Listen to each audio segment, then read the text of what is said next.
all she could hope for, and now she was just confirming her instincts. In 9th grade, she said, I used to carry around a Les Paul. A knockoff, anyway. Totally broken. No pickups or anything. But I didn't care. I wore it low-slung, practically down to my knees, like Paige. Her fingers stopped on another album, with a cover showing nude figures creeping up a slope, presumably toward a sacrificial altar. This is it, she said. Houses of the Holy. There's a song on here, The Ocean, that totally changed my musical perspective.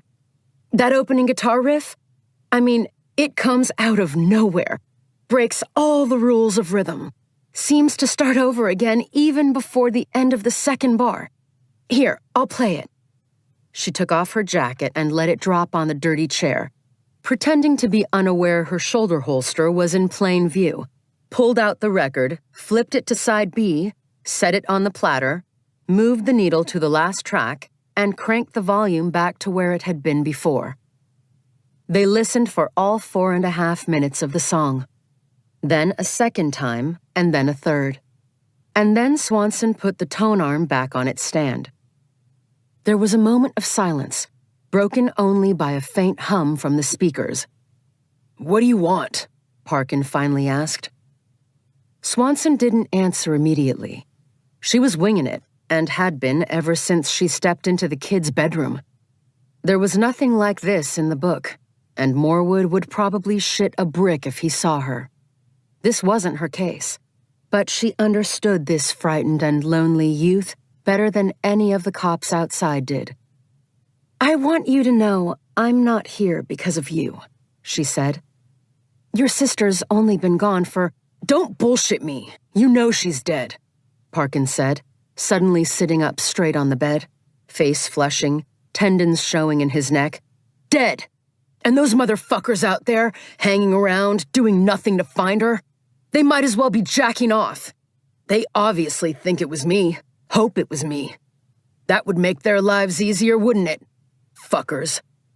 Is that why you won't talk to them? She asked. Parkin's answer was to lean back again and turn his face to the wall. Exactly what she would have done in the same situation. Not if her mother vanished. That would be cause for a Kansas state holiday. But if her father had. He had left, truth be told. But not suddenly, like this. Not with apparent violence. She could just imagine it.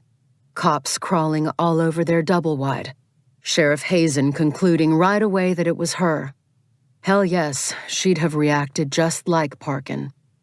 Except he had it worse. It was obvious that things had fallen apart for him after the death of their parents. His sister, several years older, had weathered it a lot better than he had. She'd gone on with her life, found a job, found someone to date, even if he was married. Meanwhile, Ernest had just drifted. And now this. Why do you say she's dead? She asked as casually as possible. Parkin answered without turning away from the wall. All that blood in there, didn't you see it? Her car in the garage, her purse, her cell phone still here. And she wouldn't just go away without telling me. Not even with that asshole. You mean Damon? The one who came in, found the bloodstain? Parkin may have nodded. In the dark, it was hard to tell. Ernest, I have just one more question. Why weren't you the one who discovered she was missing? Why did it take until 6 p.m. the next day for someone to come looking for her? I came home late, he muttered. Like usual. I was quiet. She hated me waking her up. Her door was closed, as always. She doesn't want me touching her stuff. So I went to bed, and I slept in. She goes to work long before I get up. I didn't hear anything. Suddenly, he shifted on the bed and began pounding the wall violently with his fist. Fuck! He yelled. Fuck! Fuck! She jumped out of her chair just as the cop outside opened the door. She gestured for him to leave, and he withdrew. Ernest, she said in a low voice. Hey, Don't hurt yourself. You don't know for a fact she's dead. You need to hope for the best." He started to weep. She found Lieutenant Porter still in the kitchen. "Get anything out of him?" he asked. "He says he came home late. Slept late. Didn't hear anything. It's not surprising he didn't notice she was gone or see the blood. If you ask around, you can probably find out where he was and secure him an alibi." "If you say so." Porter made another notation on his tablet. She turned to face him. "Lieutenant, I sincerely want to thank you for your time and courtesy. I wouldn't presume to tell you your business, but if this woman turns up dead, I'd bet you my car that kid had nothing to do with it." "Yeah? What kind of car?" A 2002 Camry LE?" The lieutenant merely shook his head and laughed. On her way back, she got stuck behind a jackknifed tractor-trailer on I-40 and didn't get home until long after midnight. Chapter 13. May 4th. The morning had dawned in crystalline perfection. An ideal send-off for their expedition, Nora thought as she loosely held the reins of her horse. They were following a mountain stream that burbled among smooth rocks, the banks lined with alders and willows. Birds chirped in the thickets, and a golden eagle soared overhead, making a whistling noise. Burleson had been right. They were less than a mile from the ranch, but it already felt like they'd entered another world. Ahead, above the trees, she could see mountains upon mountains rising in the distance, their peaks patched with snow. Burleson led the group, riding a 17-hand gelding named Blackie. Nora followed, riding a brown and white paint called Stormy, although his docile demeanor didn't seem to live up to his name. Clive rode behind her, and Nora couldn't help but notice the easy way he handled his horse, his back straight as a preacher's. She would have to ask him where he'd gotten his riding experience. Maggie brought up the rear of the train with Jason Salazar and Bruce Adelsky. Salazar seemed comfortable enough with horses, but Adelsky was another matter. He had actually put the wrong foot in the stirrup and started to get on the horse backward, to the great hilarity of Maggie. Behind the train, Wiggett and Jack Peel led the 5 pack horses carrying their supplies and equipment in plastic panniers and buckled-on top packs. Among the supplies was a padlocked strongbox carried on a mule, to hold any jewelry or other valuables that would be discovered during the dig, but also to store the legendary gold, if it existed, and if they found it. Nora could hear Maggie telling Salazar and Adelsky a story, punctuated by gusts of laughter, about a disastrous expedition she'd been on the year before. Nora could only catch parts, but it seemed to involve drunken idiots falling off horses, a man shooting himself in the foot, a helicopter rescue, and a bill for $20,000. The trail started out well used, but about 5 miles in it began to peter out. At a certain point, Burleson stopped. He and Clive consulted a map. "This is where they got off the trail," said Clive. "They should have gone left, but for some reason, probably confusion caused by the snow, they went right." The fateful right turn started up a broad canyon between gray cliffs.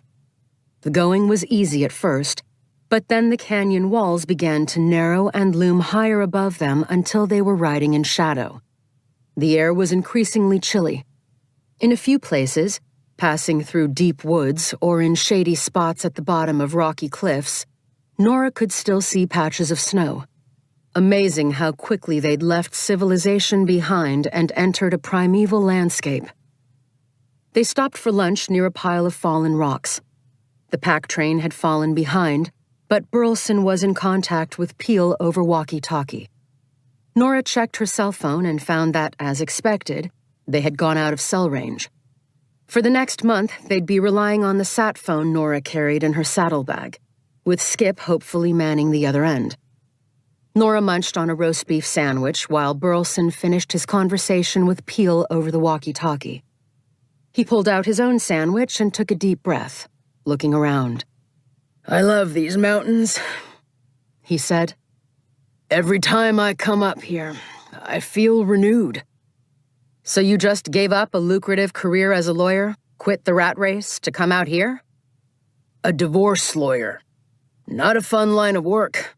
Representing some blood-sucking young woman intent on breaking a prenup and prying money out of some rich old bastard of a husband.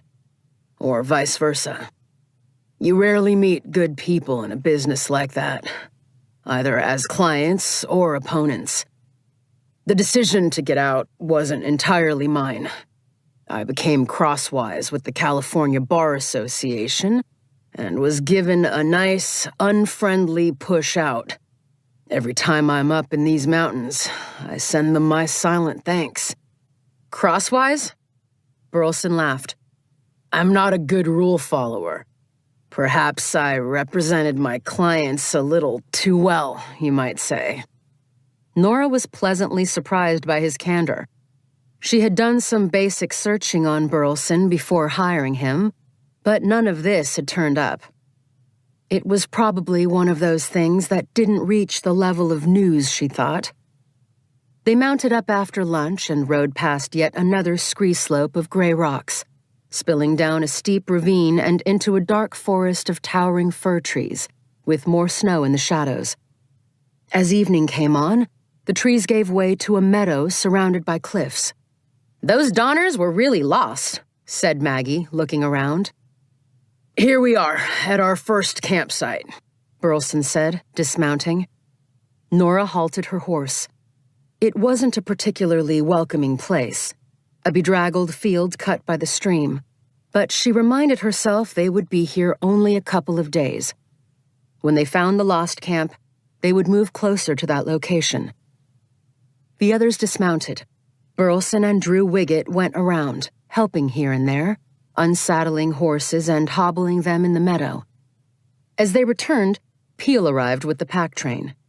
He parked it at the far end of the field, and he and Wiggett began unpacking, lining up the boxes in rows. "Fire's going here," said Maggie, indicating a raised spot on the verge of the meadow. She pointed at Nora and Clive. "You all gather up some wood. Birch, alder, and oak. None of that fir or spruce. Jason and I are going to build a fire pit. Jason, let's put some muscle on those arms of yours. You too, Bruce." "Sorry, not in my job description," said Adelsky with a grin as he settled down on a fallen tree, fumbled in his pocket, removed his vape, and fired it up. He leaned back and issued a stream of smoke. "I'll watch you work." "Bum," Maggie said. "By the way, Arizona recluse spiders just love to lay their eggs in dead trees like the one you're squatting on." Adelsky leapt to his feet and brushed frantically at his jeans, vape falling to the ground, while Maggie's belly laugh echoed across the field. Nora and Clive headed into the trees at the edge of the meadow and started collecting wood. "So far, so good," Clive said. "Burleson seems to know his business. Interesting, though, that he gave up a lucrative practice to start this outfit.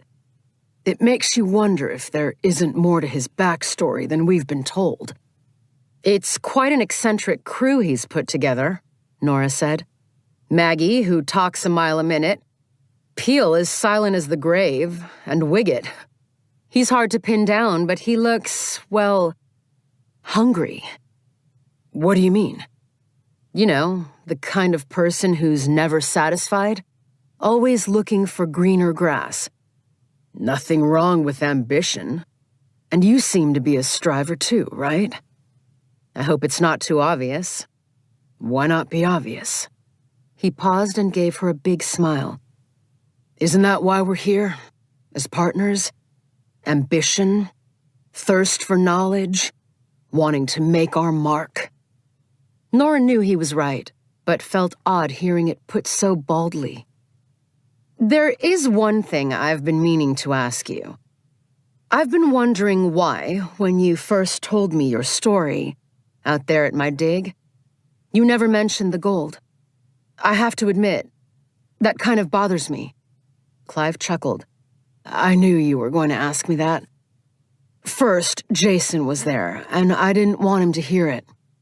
But more than that, I wanted to see what kind of interest you had in the project before you heard about the gold. So you waited until that meeting with Fujit to spring it on me. Look at my position. It could screw up everything if word got out there was 20 million in gold lying around, just waiting to be found. Also, well, I wanted to make sure you had the, forgive the expression, stones for the job. Nora frowned in surprise. What are you talking about? You know my credentials. You searched me out. This isn't my first brush with controversy. I've even dealt with cannibalism before. I know, Clive said, picking up a piece of wood. But this goes beyond even cannibalism. Nora straightened. How so? I've tried to deflect idle talk about some of the more salacious stories about the Lost Camp, as you might have noticed.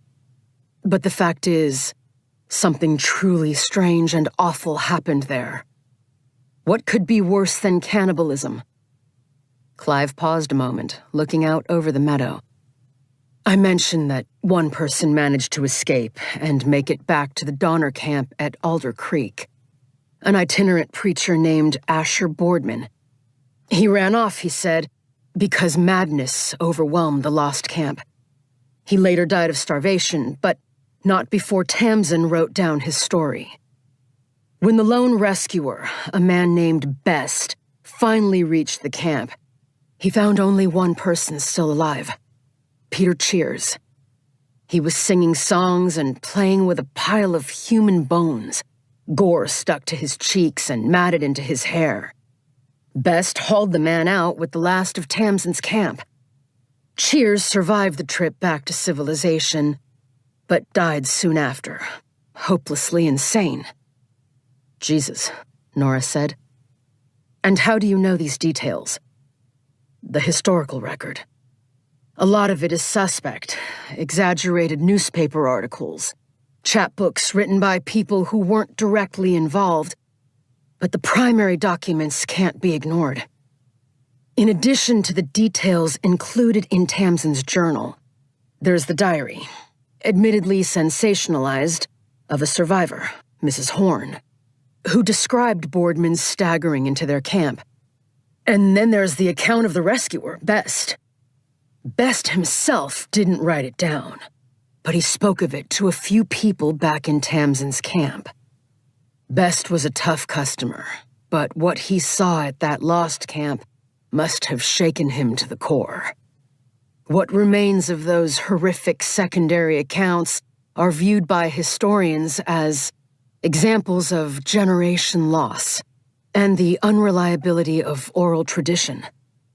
The farther you are from the primary source, the harder it gets to be certain the details are 100% accurate. 100% or not, Nora murmured as these details sank in. That's a hell of a lot more than you told me that first day. No wonder Maggie's so full of tall tales. Some are less tall than others. I wanted to be certain of your gumption. As the excavations uncover the details of what happened, it might get a little disturbing. And I'm reassured. Nora shook her head. I wish I'd known these details earlier. I don't appreciate being blindsided. Sorry. You're right. I apologize. Accepted, said Nora. But now that we're actually searching for the camp, no more secrets between us. Agreed? Wholeheartedly. But remember, that goes both ways. Of course. Nora wondered what exactly he meant by that. They dragged a number of dead branches back, piling them up near the fire. The camp was in the last stages of coming together. Their wall tents were up, the fire was blazing, and Maggie was fussing with a wooden pantry box, unloading 2 Dutch ovens and organizing the pots, pans, dishes, and silverware in various compartments. "Oak," she said approvingly. Good work! Jason, grab that axe and let's chop this up. Wielding an axe herself, Maggie expertly chopped the oak branches into manageable lengths, while Jason started hacking away. Hella boy, you're going to cut your legs off doing it that way.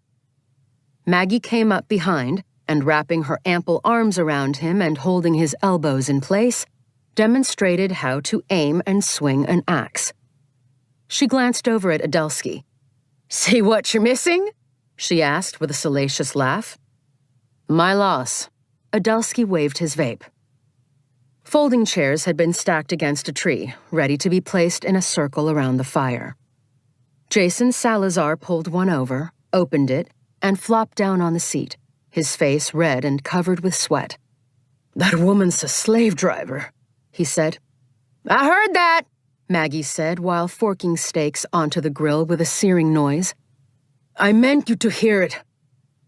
I'm just putting some meat on those bones of yours. You've had your nose in books too long. The others came back from their tasks and gathered around the fire as the evening descended. Some wine? Burleson asked, fetching a bottle out of the basket and drawing the cork. He poured it into tin cups and offered them around. Good Napa Valley cab. Might as well take advantage of the bounty of our great state. No roughing it in my camp. The dinner was everything Nora could have asked for, and more. The steaks perfectly grilled, the potatoes crisp, the salad just right, and key lime pie for dessert. Unexpectedly, Jack Peel led them all in a blessing before dinner, which seemed oddly appropriate in the vast wilderness setting. When the dishes were done, Maggie pulled a guitar from among the gear and sang Tumbling Tumbleweeds and Lovesick Blues by the crackling fire, her surprisingly pure contralto rising into a vast black sky filled with stars. She finished up the mini-performance with an atmospheric rendition of Ghost Riders in the Sky. Plenty of Ghost Riders in the sky around here, she said, lowering her guitar. I grew up in Truckee, and I could tell you some stories. You implied as much back at the ranch, Adelsky said eagerly, leaning toward the fire. So what are you waiting for? Put your money where your mouth is. You pint-sized little varmint, Maggie said amiably. Okay, you asked for it. Ever heard the story of the ghost of Samantha Carville? Peel rose abruptly and disappeared in the darkness, heading for his tent. What's with him? Asked Maggie, turning to Burleson. The man shrugged. Damn good wrangler, but he's not much for conversation.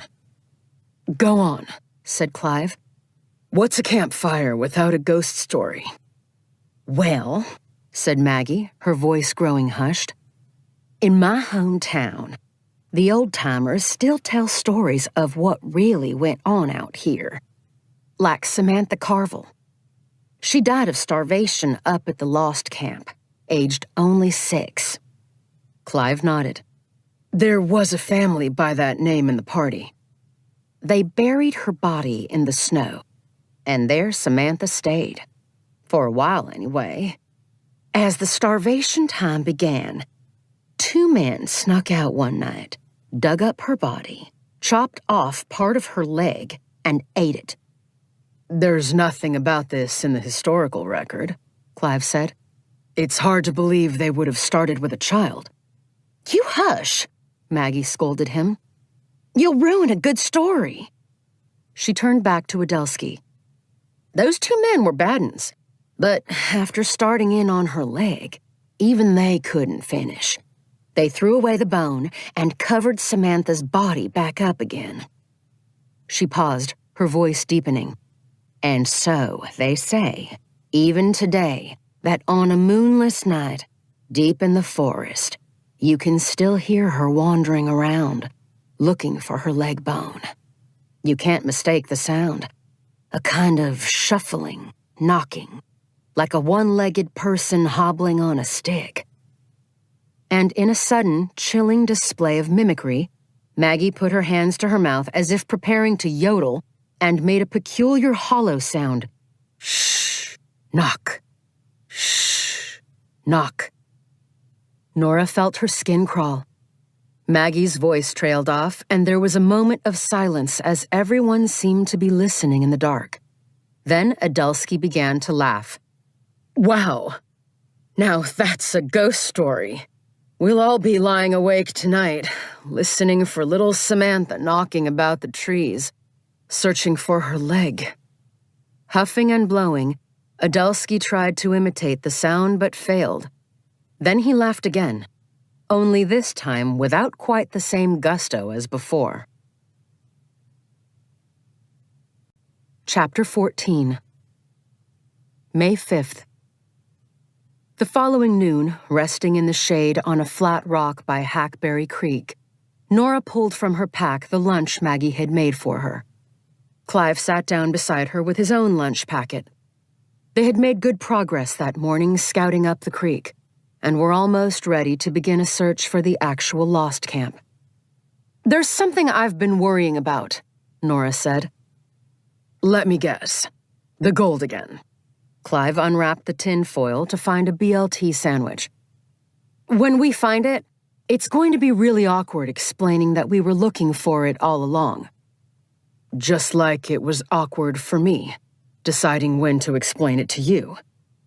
Maybe we should tell them now? They might be upset at being kept in the dark. We don't know anything about Burleson's gang. I mean, look at Peel. The guy is so silent. Practically the only thing I've heard him say was that prayer last night. Even a normal person might do something really stupid for $20 million. I'm sure Peel's okay. There's nothing wrong with having faith." "Agreed. But if they learn about the gold before we actually find it, we might have a mutiny on our hands.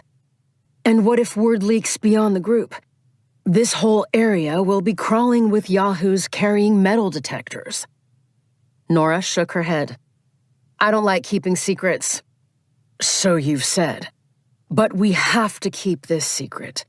When the time comes to explain, with the gold locked safely in the strongbox, then we'll do so."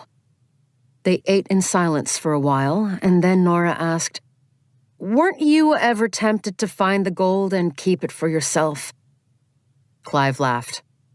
"Honestly, yes. You can't help but think how that kind of money would change your life. But then I considered all the complications. How do you turn that much gold into cash? How would you pay taxes on it? If you try to sell the coins, you'd flood the market and dealers would know immediately some treasure trove had been found. Even if you were able to sell them, you'd still be faced with the crazy task of laundering $20 million. He shook his head. "I can see you really did think about it." He laughed again. "It's only human nature." They finished their sandwiches. Clive took a Trimble GPS out of his day pack and checked it against a photocopy of Tamsin's map. "Here are the clues," he said. "It seems Tamsin drew one creek on the right when there are actually 3. But the camp was definitely down one of those smaller creeks. She also mentioned a couple of landmarks. Not far up from the creek's mouth was a place where the canyon seems to have narrowed. She wrote, 'The Carvel party's wagon scraped the wall of a rocky defile and lost a running board. Beyond that lay the meadow where the third group camped. After Boardman later staggered into Tamsin's camp, she wrote, Mr. Boardman stated in his fever that the only true marker to that dreadful place was the rocky profile of an old woman, visible high on a bluff, as distinct as the famous old man of the mountain in New Hampshire.'" "That's the key clue," said Nora. "Let's go find the old woman." They finished lunch and hiked up Hackberry Creek. They passed a couple of canyons to the left of the stream, which they ignored. Their destination was to the right. At last, Clive nodded toward a gap in the rocks, almost hidden by trees. "According to my GPS, that's the mouth of the first creek, Sugar Pine. Shall we check it out? What if we go up it 2 miles, looking for the rocky defile? And then if we don't find it, move on to Poker Creek, and if necessary, Dollar Fork. Sounds like a plan. They gathered up the remains of their lunch and shrugged into their backpacks. With Clive and his GPS leading the way, Nora followed. They waded across the creek and soon came to the junction where Sugar Pine flowed in. They followed it upstream. Instead of a single defile, it seemed to Nora the entire creek was lined with rocky cliffs that a wagon would have to squeeze past. As it was, they had to cross the stream multiple times, and her boots ended up getting soaked. They found no meadow and no old woman's profile, and finally reached a bottleneck beyond which no wagon could have gone. They returned to Hackberry Creek and hiked up to the next checkpoint on their list, Poker Creek. This one looked much more promising. It went up a mile and then squeezed past a rocky defile like the one described in the journal, with a cliff on one side and the creek on the other. "I'm getting a good feeling here," Clive said, quickening his pace. Nora felt a similar flush of excitement. The stream took a turn, and they tramped across it and passed through a screen of dead trees to where the canyon opened up into a long, broad meadow. Steep ravines covered with scree and cliffs of gray basalt surrounded them, framed against a darkening sky. "This seems a likely place," said Clive enthusiastically, turning slowly around with his hands raised. It was a damp meadow of about 10 acres, mostly flat, surrounded by tall firs and slopes of broken scree. Both sides of the valley were lined with dark cliffs riddled with holes and cracks. Looming above were masses of dark clouds. Poker Creek gurgled its way through the middle, a deep, narrow gully almost hidden in grass. It was a bleak place. Clive came over. "Now, to find the old woman on one of these cliffs." Nora nodded toward the mountains. "Looks like weather coming." "Yeah, you'd better take the right side, and I'll take the left." Letting her pack slide from her shoulders, Nora walked slowly, scrutinizing the cliffs on her right, squinting, looking at every rock formation from multiple angles. Once in a while, she saw something that looked more or less like a face, but on further scrutiny just didn't seem striking enough to qualify as an old woman. At the far end of the valley, where the stream came out from a stand of trees, she met up with Benton. He shook his head. "Let's switch sides and go back." When they met again at the base of the meadow, they still had seen nothing. Nora frowned. "Do you think it might have fallen off, like the one in New Hampshire?" "Anything's possible. After all, it's been 175 years. The disappointment in his face was plain. The wind was picking up, flattening the grass. "I think it's more likely this isn't the place," he continued. "We'd better move on to Dollar Fork." She felt a drop of moisture, and then another. Up the canyon, dark shafts of rain rapidly approached. "Looks like we're in for it," said Nora, pulling a waterproof shell out of her pack and putting it on. Clive did likewise. The storm hit with a blast of cold wind and a torrent of rain that swept over the meadow in sheets and obscured the peaks around them. "It's 3:30, said Nora. "We can do Dollar Fork tomorrow." "Sure you don't want to check it out now?" Clive's question was almost drowned out by a sudden rumble of thunder. "I don't know. Do you?" I guess not. I've seen what lightning can do up here. Like that big spruce down the trail. Trunk split right to the ground." He tugged the waterproof plastic tighter. "Me for a steaming cup of Maggie's coffee." Another peal of thunder sounded before Nora could reply. Instead, she just nodded her agreement. By the time they got back to camp, the rain was turning into sleet, and the temperature had dropped into the low 40s. Nora and Clive took refuge in the dining area, sheltered under tarps strung between trees. They stripped off their dripping rain gear and hung it on branches. "Come and get some grub before it's all gone," said Maggie, hovering over a simmering kettle of stew. "Better warm your butts by the fire. You look like drowned rats." A Dutch oven smelling of freshly baked bread stood to one side. Salazar, Peel, Wiggett, Adelsky, and Burleson were sitting around the fire circle, sipping coffee. "Sorry we didn't wait," Salazar said. "I'm not," said Adelsky. "When Maggie rings the dinner bell, I know to come running." Nora and Clive helped themselves to dinner and took their places by the fire. "Did you find it?" Burleson asked. Clive shook his head. "Tomorrow. For sure, tomorrow." Maggie joined them. "Your young man here pestered me for another story. I was just about to tell them about the legend of the two prospectors. Happened back in 1872. Maybe 1873. Maybe you know it. One of them was blind in one eye, and the other had a hook for a hand."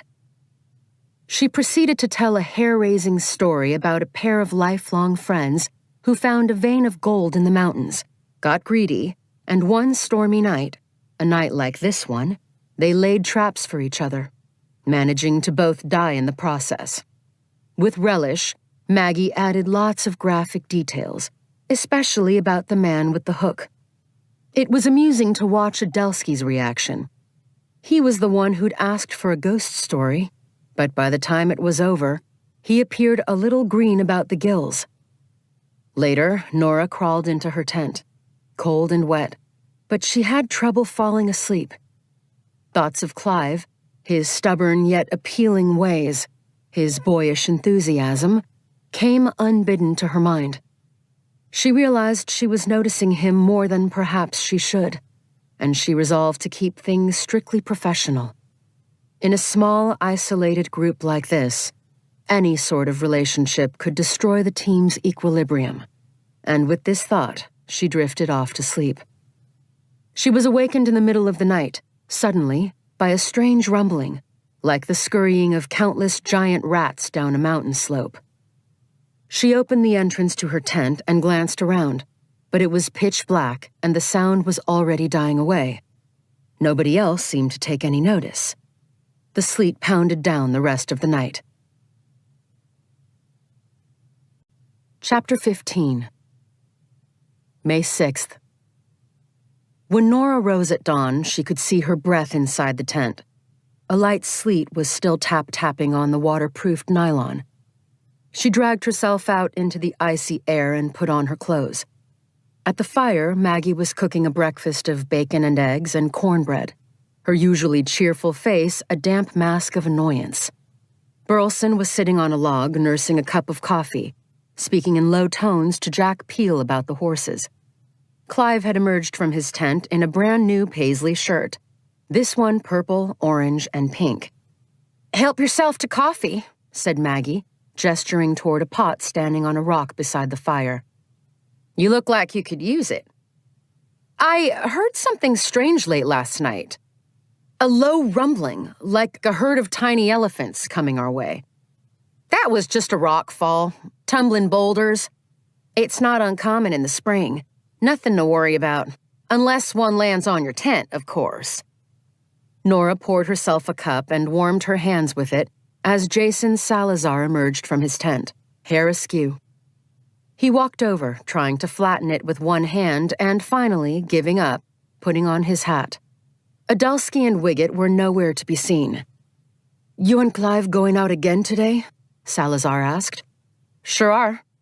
"If you need a third person, I'd like to come." Nora glanced at the sky. Salazar, of course, already knew about Wolfinger's gold, as did Adelsky. "You sure? Going to be a nasty day." "Better than playing solitaire in my tent." Maggie plucked strips of sizzling bacon out of the pan and laid them on a paper towel-lined plate to drain. She poured most of the grease into the fire, which flared up, and then started making scrambled eggs. She stirred the eggs, still frowning. "Rotten weather," said Nora. "Don't mind the rain.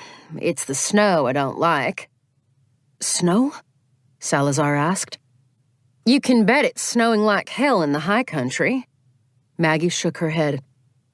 "Is that a problem?" Nora asked. "Maybe." Maggie gave the eggs another stir. "How so?" "Avalanches. Remember those boulders you heard last night? Or if it melts too fast, the creeks will flood. She picked up a cowbell and gave it a few whacks with a stick. Breakfast! Nora, Clive, and Salazar set out after breakfast, hiking in the rain. Hackberry Creek was running high, rippling over boulders. Once again, they had to cross multiple times, the icy water filling their boots, the rocks slippery. They hiked up Hackberry past Sugar Pine and Poker Creeks, both of which were pouring into the main stream. The canyon broadened and big meadows appeared to their right, sweeping up to a ridge cloaked with mist. They crossed rushing water once again, holding hands for support as they scrambled over the rocks and turned up Dollar Fork, a stream smaller than the others. Wonder why they call it Dollar Fork, Nora said. Back then, silverware was expensive up here, said Salazar to a chorus of groans. As they ascended, Nora noted that the valley was wide enough to accommodate a wagon. A mile up, the canyon narrowed, just as Tamsin's journal had described, and then it opened up again into a vast meadow. The sleet stopped and the low clouds started to lift, mists rising from the flattened grass. Looks like another good candidate, said Clive, stopping and looking around. Great campsite, plenty of rock walls for displaying an old lady. They split up and again walked slowly through the meadow, scrutinizing all the rock formations for the image of an old woman. Bingo, Clive called out. Here she is. Nora and Salazar hustled across the creek and joined Clive.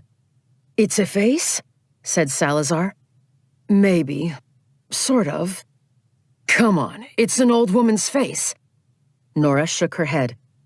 We're looking for a dramatic face. Otherwise, they wouldn't have made special note of it. That thing is more like a Rorschach blot. Clive turned to her. Rorschach blot? Anyone can see the hooked nose, the pointy chin. Anyone but me, I guess. Or me, said Salazar. Come on, you two. Are you sure you're looking at the same thing I am? After some additional squinting and fruitless arguing, they decided to continue searching the valley walls in case a better face turned up. But there was nothing more. They gathered once again at the spot.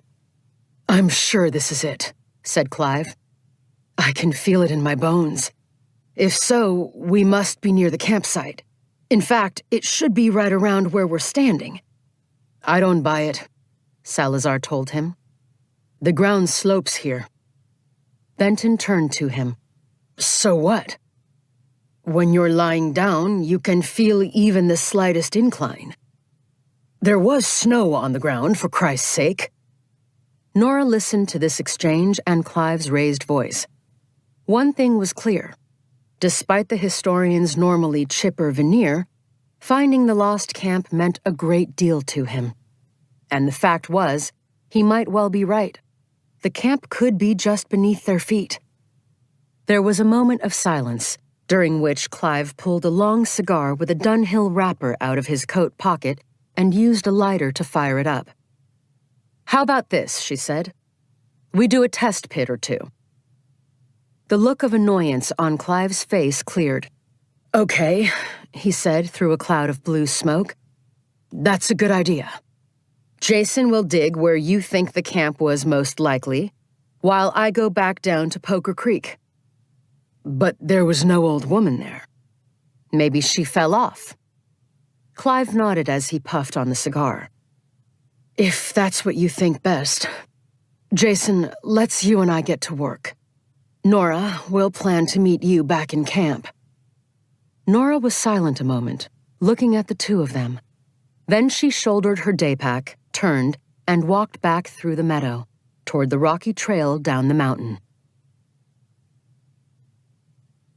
Chapter 16. Special Agent Corey Swanson stood before a mirror in the ladies' room on the second floor of the Albuquerque FBI building, examining herself with a critical eye.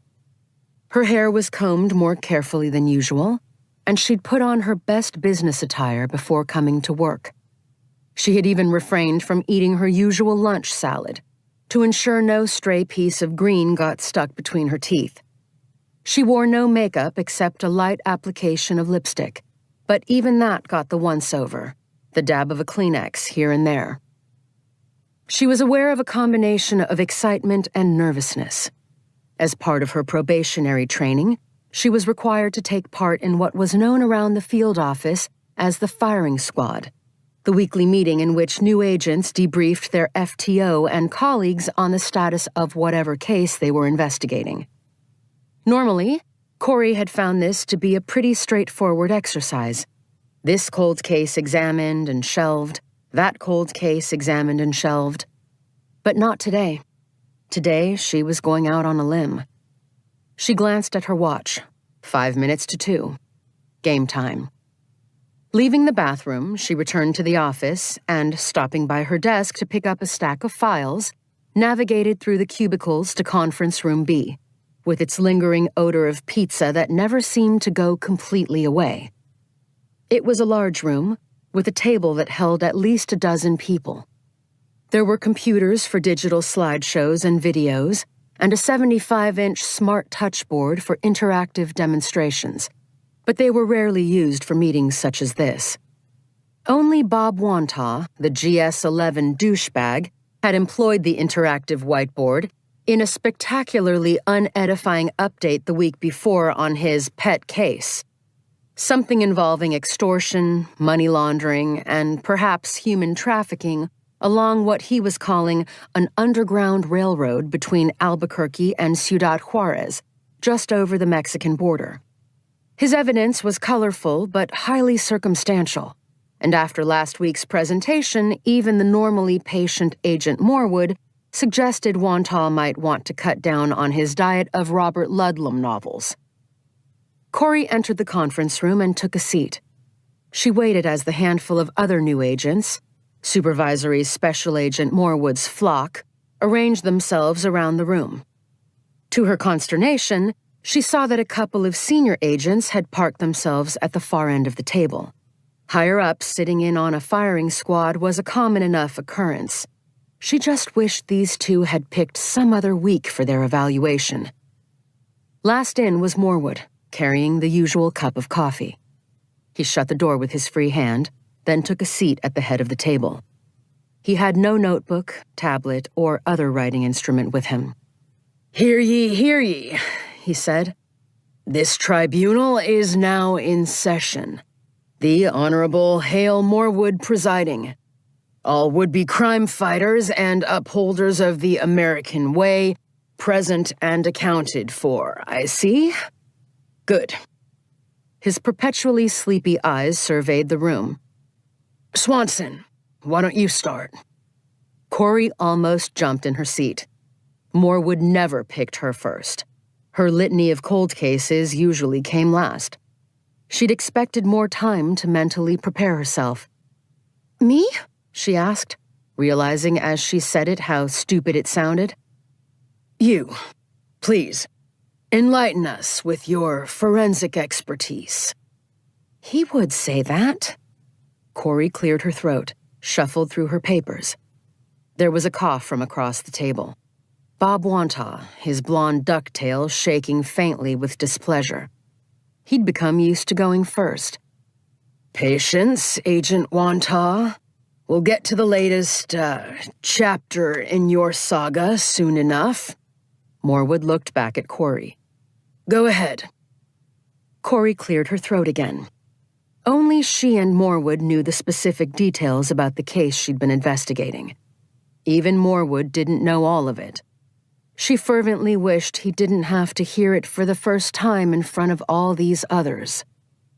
"As I mentioned in last week's meeting," she said, "I investigated a crime scene at a cemetery in the Sangre de Cristo Mountains, about 80 miles northeast of here. The cemetery, Pigeons Ranch, is a National Historic Site commemorating a Civil War battlefield, which is why this is a federal case. Upon arrival, I found an unearthed grave containing the iron coffin of a Florence Parkin Regis, who had died in 1862. her remains were partially disinterred. Lying on top of the coffin was the body of Frank Serban, age 54, of Denver. He had no identification and was later ID'd from Prince. He'd been shot twice in the back of the head, execution style, the night before. No evidence of this shooting was found at the scene, save for the bullets, which evidently had been fired from a silenced weapon. Serban had a long history of petty crimes. As she heard herself talk, Corey realized she'd been over this ground the week before. When she was nervous, she tended to over-explain. She made a conscious effort to pick up the pace. Forensic work by myself and the crime scene unit ascertained that Serban had probably unearthed the coffin himself. The top portion of Regis's remains was removed. The coffin closed, and Serban was shot and left on the coffin lid. Presumably, this was a job for hire, and he was eliminated as a potential witness. So far, so good. Here, Corey knew, was where it got a little dicey. Not all the forensic evidence gathered at the site has been analyzed, but little of value has yet turned up. And it probably will not, beyond the 2 9mm rounds. This appears to have been a clean and professional operation. However, when I started widening the parameters of my search, I came across something suggestive.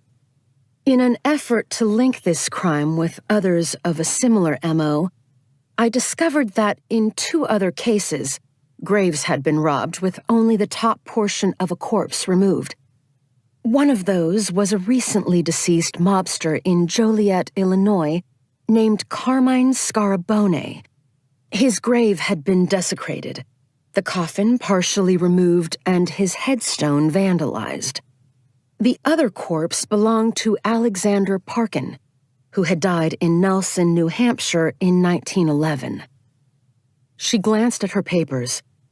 In pursuing this MO, I widened the scope of my search. I found that 6 months ago in Paris, the grave of Thomas Parkin, an American who died in France during the Second World War, had also been disturbed. In that case, only the skull was taken. But when I looked more closely, I realized there was an unexpected connection among all 3 cases. Here she paused and looked around. She was both gratified and made anxious to see she had the room's undivided attention. Florence Regis, née Parkin, Alexander Parkin, and Thomas Parkin obviously shared a common surname. I checked census records and a genealogical database and discovered that, in fact, all 3 shared a common ancestor as well. "What genealogical database might that be?" Morwood asked. "Is this some FBI asset I'm not aware of?" Corey paused. She hadn't mentioned this part to Morwood before. No. It's Ancestry.com, sir." The 2 senior agents in the back exchanged glances. Morwood looked at her in disbelief. "You consulted Ancestry.com?" Wantagh tittered. "I took advantage of it as a tool, a stepping stone. I know it wouldn't be admissible as evidence in court, sir." She glanced around again. The faces looking back at her were now waiting for the punchline. 3 days ago, I learned that one Rosalie Parkin, 27 and unmarried, a lawyer in Scottsdale, Arizona, had gone missing. With Agent Morwood's approval, I went to Scottsdale, liaised with the local police, and examined her apartment. While there was no sign of a struggle, there was a very large amount of blood on the premises. The type matched Rosalie Parkin's. "Any eyewitnesses?" somebody asked. Corey's thoughts flitted briefly to Rosalie's brother. "No, but the police are now treating it as a criminal missing persons case." She paused. "Go ahead," Morwood said. "Tell them the rest." I checked, and the missing woman is related to the other 3 Parkins. "Checked on Ancestry.com?" Wantagh asked. Corey decided to ignore this. They are all descendants from a single line. What about the incident in Joliet? Another junior asked. The mobster? Unrelated. The individual was not a Parkin relation, and the vandalism was most likely the result of the individual having been a CI. What is your operating hypothesis? Morwood asked. That there is a party or parties out there with a special interest in this particular family line. What kind of interest? Morwood prompted. This was his modus operandi, pushing and prodding, looking for holes in theories or gaps in investigative method. Maybe it's a descendant, Wantagh offered, with a peculiar collecting hobby. There was faint laughter in response to this equally faint witticism. One of the two senior agents shifted in his chair. If this woman was abducted because of her relation to the disinterred, he said, why the sudden change in MO? This was the question Corey had been asking herself, and the one she dreaded. I don't have an answer to that yet. Kidnapping is dangerous and risky, the senior agent continued, and far more serious than grave robbing. I agree, Corey said. So is homicide, as in the execution of Serban. Beyond the Parkin connection, Morwood asked, what other evidence do you have to connect these cases? None yet, sir. And no doubt you've contacted other Parkins, living and directly related, to see if they know anything about this, with negative results? That had proven time-consuming. Correct as well. And you've checked to see how many other Parkins still lie in their graves, undisturbed. That had proven even more time-consuming. Yes, there aren't many. The family line is thin. Do you have any leads beyond the Parkin connection? Not beyond, sir. Morwood took a sip of coffee, a sure sign he was preparing to pass the floor to another agent. There is one thing. Here it was, the other part Morwood didn't know about.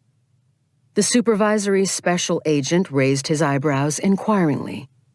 I spread my net pretty wide, and in the course of doing so, I flagged some information that, well, seemed to me of interest. Morwood put down his coffee. Agent Swanson, surprise me.